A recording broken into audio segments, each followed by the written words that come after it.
കണ്ണൂർ സർവകലാശാല സാഹിത്യോത്സവത്തിൽ ആരോപണ വിധേയനായ പ്രബീർ പുരകായസ്ഥയെ ഉദ്ഘാടന ചടങ്ങിൽ അതിഥിയായി പങ്കെടുപ്പിച്ചതിൽ അന്വേഷണം. സർവകലാശാല vice chancellor professor doctor K Saju ആണ് ആഭ്യന്തര അന്വേഷണത്തിന് ഉത്തരവിട്ടത്. അവസാന നിമിഷം ഇയാളെ ചടങ്ങിൽ ഉൾപ്പെടുത്തിയതിന്റെ പേരിൽ VC ഉദ്ഘാടന ചടങ്ങിൽ നിന്ന് വിട്ടുനിന്നിരുന്നു. കണ്ണൂർ സർവകലാശാല യൂണിയന്റെ നേതൃത്വത്തിലാണ് 3 ദിവസം നീണ്ടുനിന്ന സാഹിത്യോത്സവം ക്യാമ്പസിൽ സംഘടിപ്പിച്ചത്.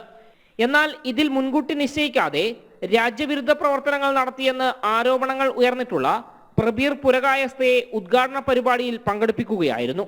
കണ്ണൂർ സർവകലാശാല VCയെ ഉദ്ഘാടകനായി നിശ്ചയിച്ച പരിപാടിയിൽ പ്രബീർ പുരകായസ്ഥയെ പങ്കെടുപ്പിക്കുമെന്ന് മുൻകൂട്ടി അറിയിപ്പ് ഉണ്ടായിരുന്നില്ല.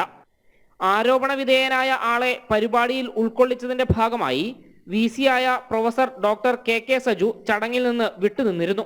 മാത്രമല്ല, പ്രബീർ പുരകായസ്ഥയെ പങ്കെടുപ്പിച്ചതിൽ നേരത്തെ യൂണിയനോട് VC വിശദീകരണവും ചോദിച്ചു.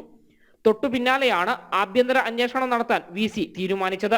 ചൈനയിൽ നിന്ന് ലഭിച്ച പണം ഉപയോഗിച്ച് സർക്കാരിന്റെ നയങ്ങൾക്കും വികസന പദ്ധതികൾക്കുമെതിരെ പെയ്ഡ് വാർത്തകൾ സൃഷ്ടിച്ചു.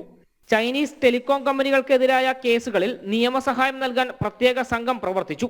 ഇവർക്ക് ടെലികോം കമ്പനികളുടെ സഹായം ലഭിച്ചു എന്നീ കുറ്റങ്ങൾ ചുമത്തി ഡൽഹി പോലീസ് പ്രബീർ പുരകായസ്ഥയെ നേരത്തെ അറസ്റ്റ് ചെയ്തിരുന്നു.